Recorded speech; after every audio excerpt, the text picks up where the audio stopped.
Hello दोस्तों।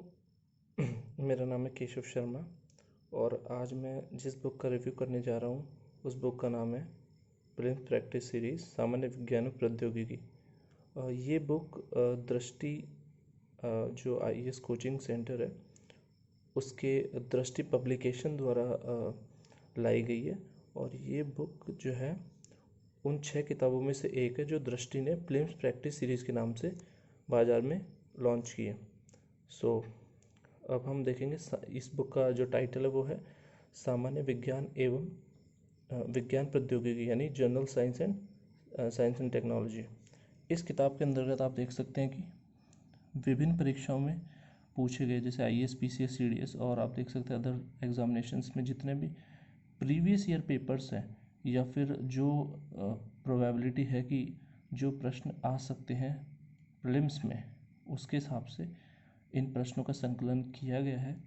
यहाँ पे इस किताब में 1500 प्लस अभ्यास प्रश्न हैं और सबसे अच्छी बात यह है कि अभ्यास प्रश्नों के साथ उनका डिटेल एनालिसिस भी किया गया है यानी उनकी व्याख्या भी प्रस्तुत की गई है। तो ये इस किताब का एक यूएसपी मान सकते हैं आप, यूनिक सेलिंग पॉइंट।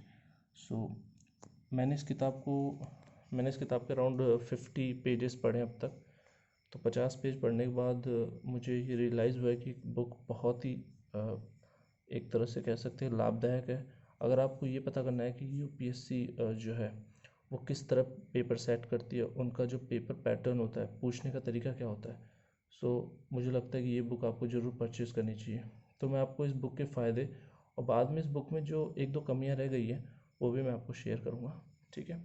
अगर आपको इस वीडियो में कुछ भी अच्छा लगता है या फिर आपको कुछ इसमें सजेशन देना है तो प्लीज़ मुझे कमेंट करके ज़रूर बताइए। सो अब हम चलते हैं। इसका अगर आप बैक पेज देखोगे तो वहाँ पे आपको दिखेगा कि दृष्टि ने जो 6 किताबें निकाली है जिसमें भारतीय संविधान एवं राज्य व्यवस्था, भारतीय इतिहास एवं कला संस्कृति, भूगोल एंड फिर आपकी भारतीय अर्थव्यवस्था, सामान्य विज्ञान एवं विज्ञान प्रौद्योगिकी एंड ये बुक है भारत 2020 बजट आर्थिक सर्वेक्षण एवं करंट अफेयर्स। और इस बुक का मूल्य है 280 रुपये, लेकिन आपको ये 20% डिस्काउंट में मिल जाएगी। सो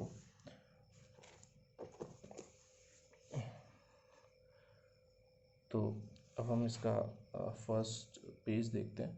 इसमें दृष्टि के ऑनलाइन कोर्सेज़ के बारे में पूरा डिटेल दिया गया है कि आप कैसे जो है अगर आप ऑनलाइन स्टडी करना चाहते हैं, घर से पढ़ाई करना चाहते हैं, तो आप दृष्टि की ऑनलाइन कोर्स ले सकते हैं। उनका ऑनलाइन कोर्स जो उनका क्रैश कोर्स है और उसकी जो राशि वो भी दी गई है यहाँ पे,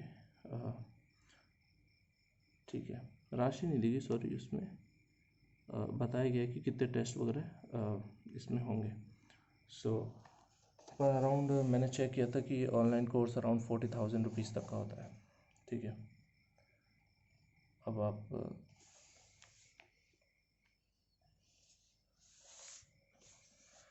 ये इसका फर्स्ट पेज है।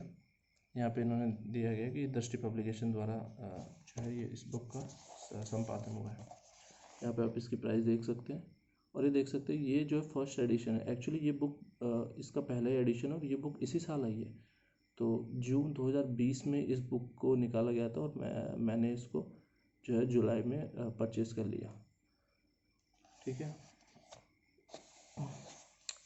अब इसमें दिया गया है कि इस बुक को बनाने के पीछे का उद्देश्य क्या है और जो है हिंदी माध्यम के विद्यार्थी हैं उनके लिए सबसे बड़ी समस्या ये है कि उनके पास मतलब वो तैयारी अच्छे से करते हैं लेकिन रणनीति नहीं होती, एग्ज़ाम का पैटर्न नहीं समझ पाते। तो उसके बारे में डिटेल दी गई है कि एग्ज़ाम का पैटर्न समझने के लिए प्रीवियस ईयर पेपर्स कितने इम्पॉर्टेंट होते हैं। सो उसके बारे में यहाँ पे डिटेल में दिया गया है। सो अगर हम देखें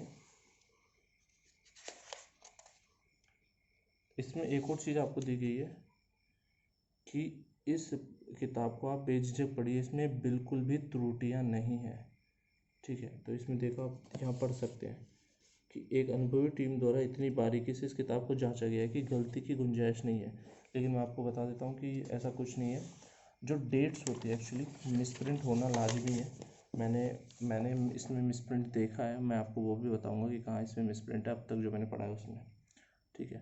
तो यहाँ आप देख सकते हैं जो चैप्टर्स हैं, इस किताब को 4 भागों में डिवाइड किया गया है। पहले तो है फिज़िक्स, देन केमिस्ट्री, तीसरा बायोलॉजी एंड फोर्थ है साइंस एंड टेक्नोलॉजी। सो ये 4 भाग आप देख सकते हैं, भौतिकी, रसायन विज्ञान, जीव विज्ञान, विज्ञान प्रौद्योगिकी। इसमें भी इसको सब जो चैप्टर्स है उसमें डिवाइड किया गया है। तो सारे चैप्टर्स आप देख सकते हैं, इसमें 8 चैप्टर्स हैं एंड इसमें 8 है, एंड बायोलॉजी में 7 चैप्टर्स हैं एंड विज्ञान प्रौद्योगिकी में 11 चैप्टर्स हैं। अगर हम यूपीएससी के प्रीवियस ईयर पेपर्स का एनालिसिस करें तो सबसे ज़्यादा वेटेज किसी सब्जेक्ट का है तो वो जीव विज्ञान है। इसलिए मेरा सजेशन ये होगा, अगर आपको ये किताब पढ़नी है तो आप सबसे पहले जीव विज्ञान को पूरा कंप्लीट कीजिए। और ये इस किताब का 1/3 है, यानी 1/3 भाग इस किताब का जीव विज्ञान ही है। जीव विज्ञान में टोटल 549 प्रश्न हैं। तो आप देख सकते हैं 1500 अगर क्वेश्चन इस किताब में है तो 549 प्रश्न तो केवल जीव विज्ञान के हैं। तो जीव विज्ञान में बहुत ज़्यादा प्रश्न इसलिए दिए गए हैं क्योंकि जीव विज्ञान का वेटेज जो होता है साइंस एंड टेक्नोलॉजी वाले पार्ट में सबसे ज़्यादा होता है, इसलिए जीव विज्ञान के इतने ज़्यादा प्रश्न दिए गए हैं। ठीक है, तो अगर आपको शुरुआत करनी है तो मेरा सजेशन यही होगा, क्योंकि मैंने भी जीव विज्ञान से ही शुरुआत की है। सो ये फर्स्ट फिजिक्स है। मैं आपको बता देता हूँ इन्होंने किस तरह इन क्वेश्चन को सेट कर रखा है। पहला चैप्टर आप देख सकते हैं, भौतिक राशियाँ और मापन, फिजिकल क्वांटिटीज़ एंड मेजरमेंट। अब आप देख सकते हैं यहाँ पे भौतिक राशियाँ कौन सी होती है। ठीक है, अब फर्स्ट इज़ भौतिक राशि, सेकंड इज़ इकाई, यानी पहले तो फिजिकल क्वांटिटी है, फिर उसकी यूनिट दे रखी है। तो दूरी क्या मोल के बराबर। अब आप ऊपर प्रश्न पढ़िए, सूची 1 को सूची 2 के साथ सम्मिलित कीजिए और नीचे दिए गए कूट का प्रयोग करके सही उत्तर चुनिए। और यहाँ पे आपको आंसर्स दे रखे हैं। जो दूरी होती है वो प्रकाश वर्ष होती है। ठीक है, तो प्रकाश वर्ष जो होती है यूनिट होती है दूरी की होती है। तो इस तरह आप देख सकते हैं सारे इन्होंने दे रखे हैं यहाँ पे। तो यहाँ पे आंसर्स भी दे रखे हैं। ठीक है, और उनको एक्सप्लेन भी किया गया, मतलब उसको व्याख्या सहित बताया गया। तो इससे जो हमारी पढ़ाई है वो और मजबूत बनती है। तो इसलिए इस दृष्टि से किताब बहुत ही अच्छी है।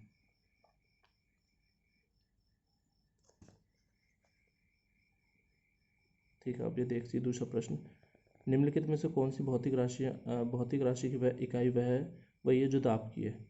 तो ऑब्वियसली इसमें आंसर आएगा प्रतिबल। ठीक है, तो इस तरह ये प्रश्न है। अब मैं सबसे इम्पोर्टेंट जो चैप्टर है उसी पे ले चलता हूँ आपको सीधा, जीव विज्ञान। जीव विज्ञान आप जरूर इसका चैप्टर कंप्लीट जरूर करके जाइएगा। जीव विज्ञान बहुत ही महत्वपूर्ण है।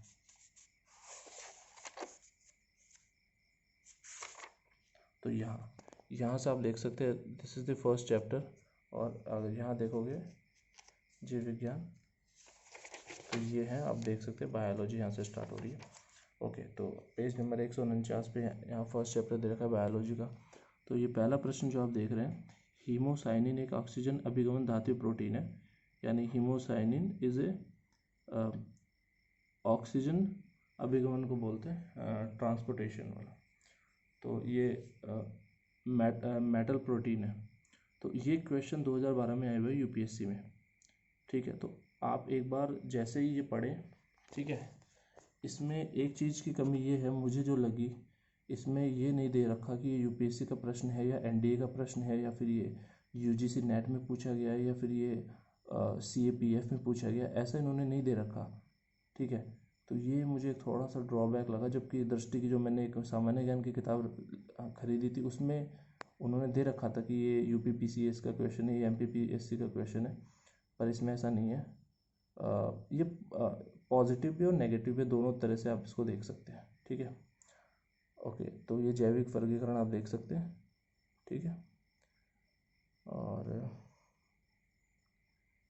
अब आप इसका सेकंड प्रश्न देख सकते हैं, जैसे सही वर्गीय की पदानुक्रम है, यानी आपको सेट करना है कि जो है सबसे बड़ा जो आप कह सकते हैं कि अगर हम वर्गीकरण करें तो सबसे बड़ा जो पॉइंट होगा वो कौन सा होगा। तो जगत होता है वो सबसे बड़ा होता है। ठीक है, उसके बाद आता है आपका संघ, फिर वर्ग, फिर गण, फिर कुल, फिर वंश, फिर जाति। तो इस तरह आपको यहाँ पे ढंग से एक्सप्लेन भी किया गया है। देखो, जीव विज्ञान की वह शाखा जिसमें जीवों को उनकी समानता और असमानता के आधार पर विभिन्न समूहों में व्यक्त किया जाता है। ठीक है, तो ये 5 जगत प्रिंसिपल जो WH विट्टेकर ने दिया था, उसके बारे में इसके बारे में बताया गया है। ठीक है, तो मैंने अब तक इसके 2 चैप्टर्स कम्प्लीटली पढ़ लिए हैं, और 2 चैप्टर्स पढ़ने के बाद मैं आपको बता सकता हूँ कि ये बुक कितनी इम्पॉर्टेंट है। देखिए, आप UPSC में बिना स्ट्रैटेजी की तैयारी करेंगे तो इतना ज़्यादा कोर्स है कि कभी कुछ पढ़ ही नहीं पाएंगे। तो इससे इन क्वेश्चन से हमें पता चलता है कि UPSC में प्रश्न किस तरह के आते हैं। हमें पता चलता है कि हम प्रश्नों को, अगर हमें थोड़ा सा भी नॉलेज हो तो हम प्रश्नों तक पहुंच सकते हैं। तो ये इस तरह के, जैसे मैं आपको एक प्रश्न का उदाहरण दूंगा यहाँ पे।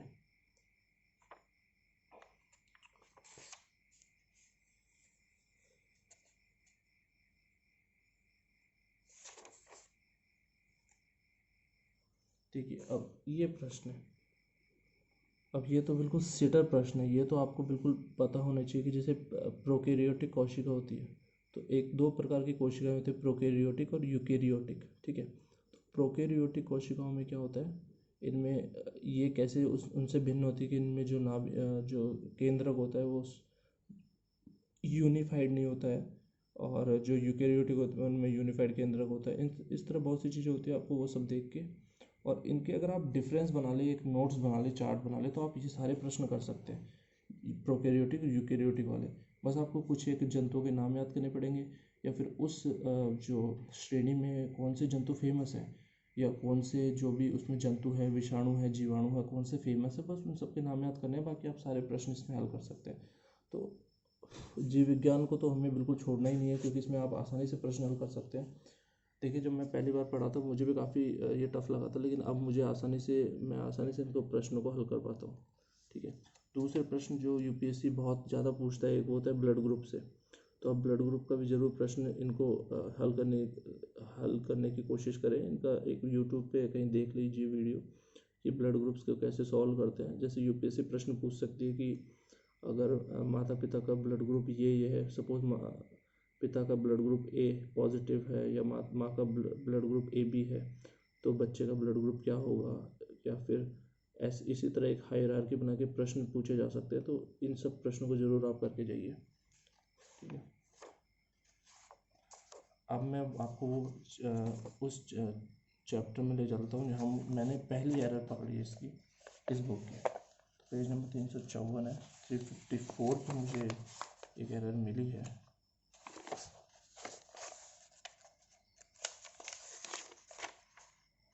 ओके, तो इस चैप्टर का नाम है ऊर्जा यानी एनर्जी। तो इसमें देखिए, ये पहला प्रश्न नेट मीटरिंग का है। ठीक है, अब मैं इसका आपको दिखाता हूँ 354, जहाँ मैंने इशू पकड़ा है। ठीक है, ऑलराइट। ठीक है, अगर आप ये प्रश्न पढ़ें तो इसमें देखिए, आप national large solar telescope NLST के संदर्भ में निम्नलिखित कथनों पर विचार कीजिए। NLST के लिए प्रस्तावित स्थान पुणे में होगा। परिचालित होने के बाद दुनिया का सबसे बड़ा दूरबीन होगा। ठीक है, ये दोनों ही गलत है। ठीक है, NLST जो है वो लद्दाख क्षेत्र में जिसको जो है स्थापित किया जाएगा। ठीक है, अब ये जो आप प्रश्न है, ठीक है, इसको इन सब प्रश्नों को आप बड़े ध्यान से देखिए। जो NLST जो परियोजनाएं जो चल रही हैं, तो कभी कभी क्या होता है कि क्षेत्र चेंज भी हो जाते हैं। अब यहाँ आप न्यूज़पेपर में भी देखोगे ना, तो कई बार तो केवल लद्दाख ही दिया होता है, और कई बार लद्दाख क्षेत्र में चांगयांग शीत रेगिस्तान वन्यजीव अभ्यारण्य जो दे रखा है, ये तो वन्यजीव अभ्यारण्य का भी नाम आता है। तो आप इसका डेवलपमेंट ज़रूर देखिए कि क्या वहीं हो रहा है, या फिर सपोज़ कई बार ऐसा होता है कि और उस पर रिसर्च करके जो सरकार जो है उस जगह को रिप्लेस कर देती है। सपोज लद्दाख की जगह लद्दाख से सपोज उधमपुर डाल दिया। जम्मू कश्मीर में स्टेट है, जो जम्मू और कश्मीर तो अब सेपरेट हो गए हैं, लेकिन जो ये प्रश्न है जो पहला वाला है, तो जम्मू कश्मीर उस समय राज्य था।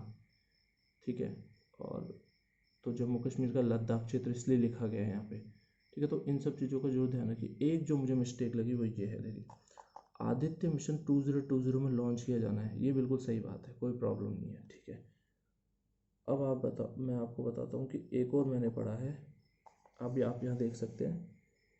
देखिए, इस उपकरण में अंतरिक्ष आधारित मिशन आदित्य, जिसे 2020 में लॉन्च किया जाना है। ओके, और ग्राउंड आधारित मस्त मल्टी एप्लीकेशन सोलर टेलीस्कोप दूरबीन उदयपुर से किए गए बहुल सौर वायुमंडलीय अवलोकनों को सहायता तथा पूर्वता मिलने की संभावना है। ठीक है, यहाँ पे आपको दे रखा है कि ये मिशन 2020 में लॉन्च होना है। सेम अगर आप इधर आ जाओ, ठीक है, तो ये प्रश्न है national large solar telescope, same प्रश्न है। ठीक है, और सेम इसका डिस्क्रिप्शन दे रखा है, राष्ट्रीय विशाल सौर दूरबीन है, नेशनल लार्ज सोलर टेलीस्कोप। ठीक है, ठीक है, ये सब ठीक है। यहाँ आप देख सकते हैं कि आदित्य मिशन जो है 2022 में लॉन्च किया जाना है, और यहाँ पे दे रखा है आदित्य मिशन 2020 में लॉन्च किया जाना है। तो इस तरह जो है कुछ कन्फ्यूजन पैदा हो सकती है। तो मैं आपको एक सलाह दूंगा, अगर इस तरह की कन्फ्यूजन हो तो आप हमेशा विकिपीडिया या जो भी जैसे जो प्रोमिनेंट वेबसाइट्स हैं, जैसे सरकारी कोई वेबसाइट हो जहाँ पे इसकी डिटेल दी गई हो, इसरो की वेबसाइट पे जाइए, वहाँ से इन सब डिटेल्स को लीजिए। तो वहाँ पे जाके अगर आप इन सबको एक बार अपना जो कॉन्क्रीट एक नॉलेज बना लेंगे कि जो डेट जो फिक्स कर रखी है, कई बार बुक्स में क्या हो मिसप्रिंट हो जाता है, इसलिए इन सब चीज़ों का जरूर ध्यान रखिए। डेट्स को हमेशा कंफर्म कीजिए, क्योंकि मिसप्रिंट होने की संभावना हमेशा बनी रहती है। तो आप बिल्कुल आंख बंद करके आप विश्वास नहीं कर सकते। वैसे ये बस एक दो ही मिस्टेक्स मुझे मिली हैं, बाकी पुस्तक बहुत ही अच्छी है, बहुत ही अच्छी किताब है, आप बिल्कुल इसको आराम से पढ़ सकते हैं। लेकिन जो डेट्स या फिर कुछ भी आपको ऐसा डेटा दिखे, न्यूमेरिकल डेटा जो होता है, उसको आप एक बार ज़रूर जो है उसको एक बार ज़रूर रीचेक कर लें। ठीक है, तो इस तरह मैंने बता दिया इस बुक में क्या क्या है। अगर आप लोग चाहते हैं कि मैं इस बुक के चैप्टर्स भी कंप्लीट कराऊं, तो आप प्लीज़ मुझे कमेंट सेक्शन में बताएं, और इस वीडियो को ज़रूर लाइक कीजिए। और भी अगर आप चाहते हैं कि मैं दूसरी बुक्स जो दृष्टि की 6 किताबें हैं, इन सब का भी मैं रिव्यू करूं, मेरे पास इसमें से 5 किताबें हैं, मैंने ऑर्डर कर दी है अमेज़ॉन पे। मेरे पास ये किताब नहीं है, ये किताब अभी है नहीं अमेज़ॉन पे एक्चुअली। तो मैंने 5 बुक्स को ऑर्डर किया है। इसमें से मैंने सामान्य विज्ञान एवं विज्ञान प्रौद्योगिकी के बारे में वीडियो बनाया।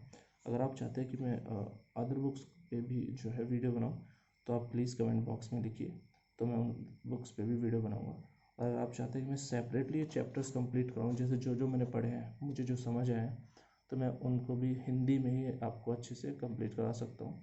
ठीक है, ओके, सो इसी के साथ मैं अब आपसे विदा लेना चाहूँगा। जय हिंद, जय भारत।